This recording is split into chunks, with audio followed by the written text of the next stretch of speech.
Welcome back to Digital Trends. We are covering the latest and greatest in technology here at CES, live from Las Vegas.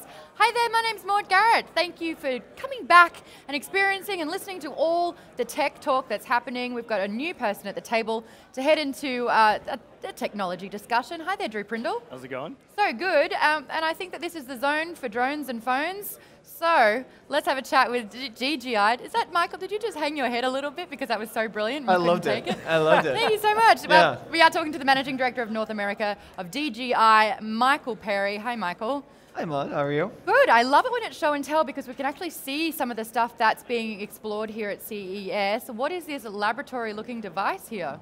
This is the brand new Osmo Mobile 2. Jay. It is. I've been saying Jay this entire time. I'm so sorry. I want to give you the recognition that you deserve. DJI, and it's my dyslexia that we have to deal with. I'm sorry. No worries. So DJI had the Osmo Mobile 1 about 18 months ago, and we've just released the brand new Osmo Mobile 2, which has a number of new innovations, including adding portrait mode so you can get stabilized Instagram stories and Facebook Live feeds. It's got an upgraded battery life of up to 15 hours. So you're able to capture content throughout the day. It also includes a new function to zoom in and out, but the thing that is going to be most attractive to people is the price point, which is now at $129. Wow. So it's more affordable than ever to capture smooth, stabilized cell phone video. So basically this is like perfect for filming stuff at CES, but nobody has their hands on it yet. Yeah, exactly. Well, we've given out a few to a few people, so you need to pop by our booth. Why wasn't I on the list? Talk to Michael Oldenburg. It seems like this is a vlogger's dream, and already we've got Charlie Dover Vlogs, that's his handle on YouTube, saying, I need the new DJI Osmo 2. So I'm guessing this is exactly who you're targeting, people that want to vlog on the go. That's right. So, you know, in the next 5 years, 80% of the information on the internet is going to be video. The problem is most smartphone video right now stinks because it's shaky, or when you move it, it just looks messy. It's not how we perceive or experience the world around us. The Osmo really takes that idea of how we view the world, how we're used to absorbing content, and brings it into a really affordable and easy to use package. So people already love the Osmo. The system has even more features than ever before, including active track, allows you to choose the subject and actively move around it, keeping the subject centered in the frame. And it's at a price point that's more accessible than ever before. I want to talk about the fact that we've got a phone in there as a demo at the moment, but can you use something other than a phone to record? So it's optimized for smartphones. So it uses iPhone or Android devices. And we've actually seen a lot of really cool accessories be bundled together. There's moment lenses that give you different looks and feels of a shot. There's a company called Filmic Pro that allows you to encode cinematic quality video on your phone. So there's a lot of different options to be able to capture exquisite images with this platform. Sounds like you're almost making cameras the bigger scale redundant, unless it's in a set like this, of course. Your job's to say. But this is all about the vlogger, the one person, the selfie, and this is expanding on the now dreaded selfie stick, right? Well, it's really an upgrade for that. It's taking the selfie stick concept, but adding a degree of filmmaking and create an additional layer of creativity that allows a new way of experiencing and storytelling. And going back to your point, there are already feature films and TV episodes that are being shot exclusively with smartphones. And so it's not too far of a leap to think that in the future, more and more professionals will be using a system like this. This, however, is not the only thing that you guys brought to the show, right? So we've obviously got a big booth in South Hall showing off the latest and greatest in drone technology. Tell me a little bit more about that. Well, so we've been, since CES 2017, we've been focusing on a number of different paths. One is really getting over the barrier of intuitiveness in drone use.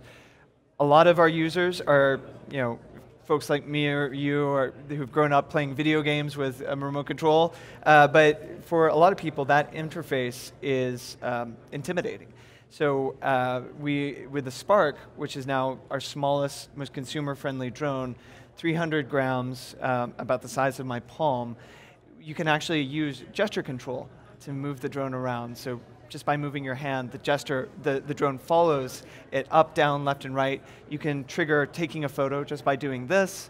And we've, over time, added more controls so that you can be creative with the drone while it's up in the sky. It's basically flying without a controller. You can do most of the functions on the drone without any joysticks or anything, right? Yeah, and you know, drones are such a new category that it's really important for us to expand the number of people who have access to it.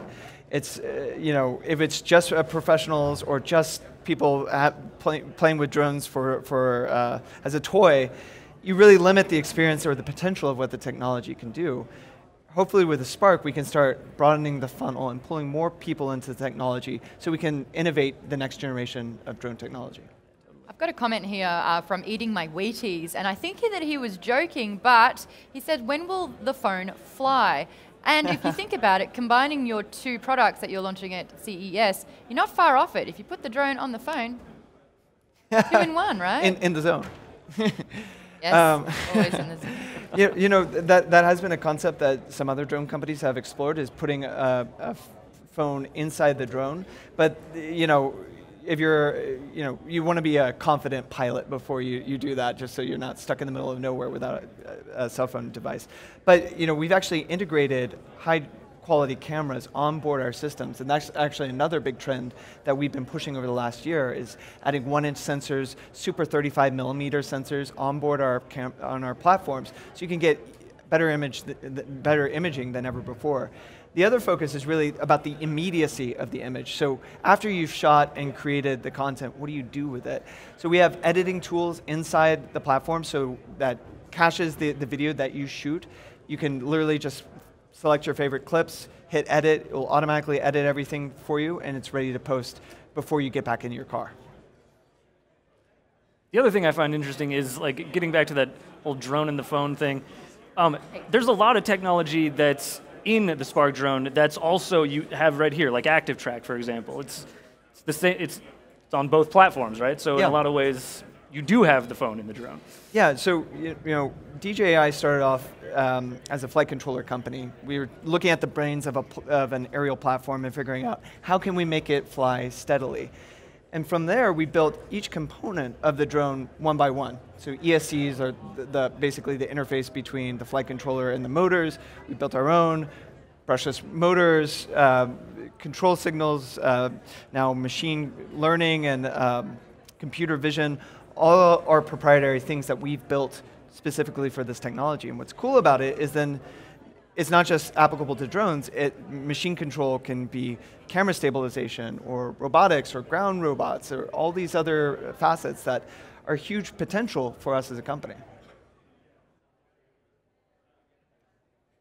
I think people are looking at the potential of where this could particularly go, but I'm thinking with the size of the drone, obviously it's a lot smaller, and I love that it's named Sparky because it does sound like a dog, and someone in the comments said, "Come here, Sparky!"